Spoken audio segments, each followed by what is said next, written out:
In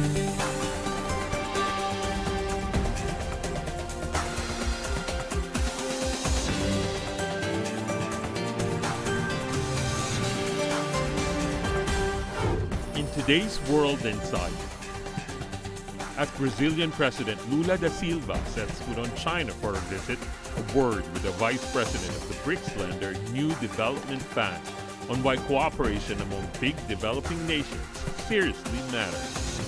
And talks on trade ties between China and the U.S. among senior commerce officials, why it's important to keep economic relations going despite geopolitical tensions. In the words of Yale University's Stephen Roach.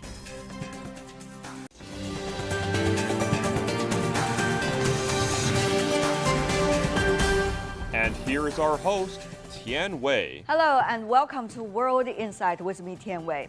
Brazilian President Luiz Inacio Lula da Silva is paying a fifth visit to China later this week, which is the earliest among his 3 presidencies. During his trip, President Lula will visit the new development bank and nominate the new bank president.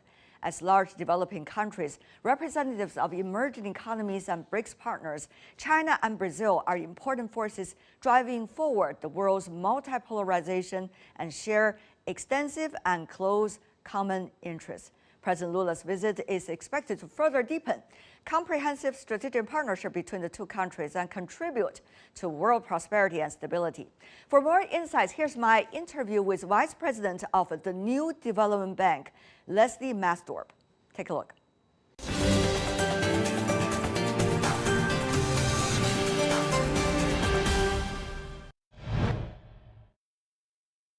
Mr. Maasdorp, what a pleasure to see you again. Good to see you. Thanks for having me. Now, the world is experiencing quite a number of layers of difficulties, to say the least. You know this better than many of the others. And among them, we are seeing high debt, high inflation. We are also seeing high possibility of another banking crisis or recession in some of the major economies. Now, listening to what the Chinese Premier Li Qiang said, no matter what, China is insisting and will stick to reform and opening up policy. China insists on being the growing engine of the world. China insists on contributing to the world by making sure the economy is growing fast and also stability in the country. What does that mean to you as a Vice President of the New Development Bank?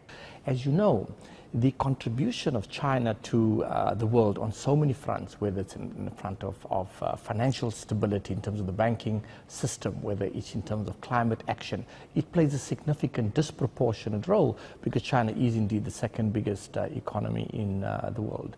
Now, what I heard today was a big focus on stability, big focus on peace, a major focus on continuing on the process of opening up and reform. And I think that is a message that a lot of foreign investors wanted to hear, and they heard that in a very clear and decisive way. The Premier specifically said that regardless of what happens in the global economy, uncertainties, geopolitical tensions, China will continue on this path of deepening reform. And that really was a message about attracting more foreign direct investment, continuing with reforms of the financial and capital markets. And this is all positive as part of China's drive towards modernizing its economy. Having said that, though, what does the uncertainties mean for where you are, the New Development Bank? It's an entity involving all the emerging economies, a decision made about decades ago to put forward this on this track, please. Yeah. So the New Development Bank is one of the institutions that have been created by emerging markets to give ourselves bigger voice in the global governance system. Emerging markets, if you like, have grown, as you know, over the last 30, 40 years. If you look at China in 1978, before reform and opening up in China today, it is miles apart. We have never seen such rapid and expansion in any economy, almost 30 times growth from 1978 until now. So emerging markets have begun to play a much bigger role in the world economy. The rise of India, of Brazil, of these large emerging markets. NDB gives expression to this bigger role of emerging markets. However, as you've just pointed out, the current uncertainties, the current crisis in the world is putting a little bit of a brake on that progress. We are very much focused on ensuring that we can increase our financial resources, that we can find ways of doubling and trebling what we do so that we can build a sustainable infrastructure, modernize our economies, build more renewable energy, battery storage, build modern ports, high-speed rail. That is really our role to increase the productive capacity via infrastructure provision. And we believe that the foundations are there. Despite these challenges, we will continue to deliver on that mandate. We understand the new development bank is also welcoming its new president coming from Brazil this time, with the wonderful performance already and foundation laid by the last president also from Brazil. How do you see the new development bank will weather the uncharted water in a way as we are all experiencing in our world? I think there are a few priorities for the bank which our governors, our ministers of finance codified in the bank strategy in 2022. The first one, I think, is about expansion of the bank. We want to become a bigger emerging markets enterprise. We have already gone beyond BRICS, Brazil, Russia, India, China, South Africa, with the founders, as you know. We now also have Egypt that have joined as a member, Bangladesh, United Arab Emirates, and Uruguay is about to join. I think the next phase under the new president will involve a continuation and an acceleration of the strategy of growing and expanding the footprint, the geographic footprint of the bank across the world. So we will become a bigger global emerging markets franchise. That's the first. The second key objective is to increase our role in the climate arena. Multilateral banks, as you know, have a very, very specific role to play in combating climate change, because we are global institutions, right? And we have the track record of having done large projects that are focused on the green transformation of our economies. So the second big focus for us is to deepen and increase our focus on ESG and the green transformation. And then the third area is to bring in more private sector capital.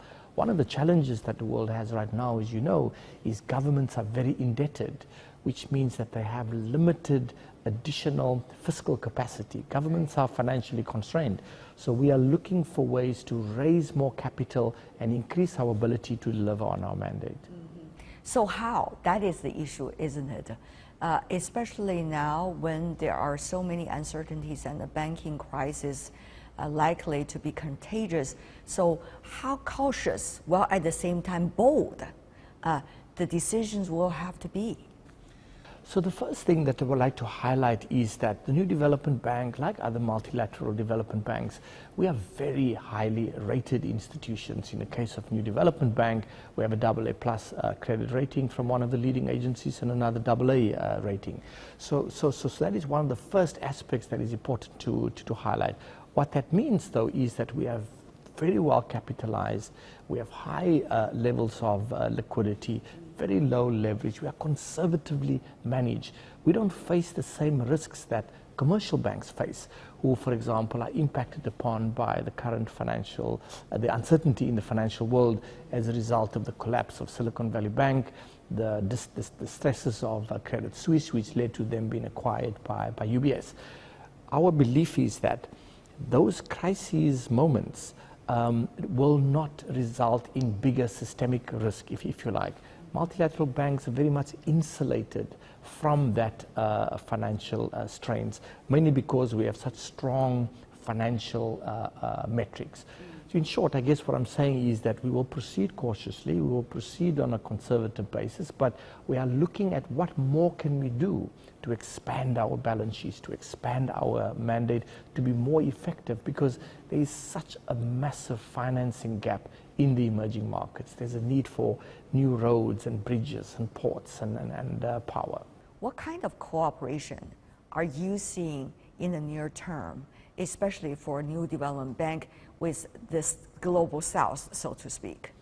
Now, we are now looking at beyond just the climate agenda. There's a whole range of other challenges that the world faced. The pandemic was one, which you cannot solve just by yourself in one particular country. We learned that. A lot of the leaders emphasized the importance of us not moving into a protectionist wave, because the dangers of inward-looking policies have been demonstrated by those countries that adopted policies that were only focused on their particular circumstances. In short, we want to deepen and strengthen multilateralism and the ties between countries as we embark on fighting those global challenges.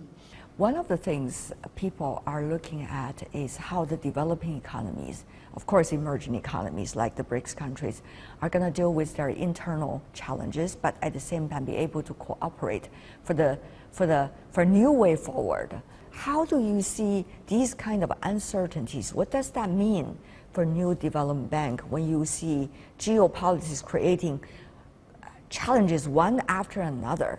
And there are those who are willing to make those challenges at all times for everybody else. It's just amazing what they're trying to do. But you know, that's the reality. So how do you see that?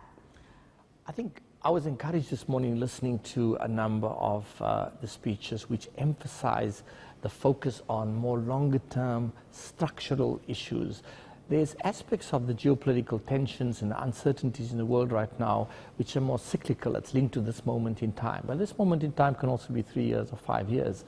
But it's much more important to look at the world through a much longer-term lens and to see whether the current changes and uncertainties will lead to lasting, long-lasting structural shifts. It is unclear at this stage to what extent the world has already fundamentally changed. COVID, we know, has changed the way the world looks at everything. However, the current tensions, global geopolitical tensions, whether it's US-China, whether it's the Russia-Ukraine situation, whether it's the technology, trade tensions, whether all of these will be short-term in character or whether it will lead to long-term changes is very much unclear. In short, as a bank, we focus on the long term. We are focused on development, economic development of countries. So we try to insulate, remove ourselves from the day-to-day politics that unfolds. Our emphasis is to ensure that countries increase their productive potential, employ more people, improve livelihoods, bring greater and common prosperity in their countries, remove the income distribution inequalities that exist. So we try to work despite all of these uncertainties. Leslie Maasdorp, Vice President of the New Development Bank, always a pleasure. Thank you very so much. much, sir.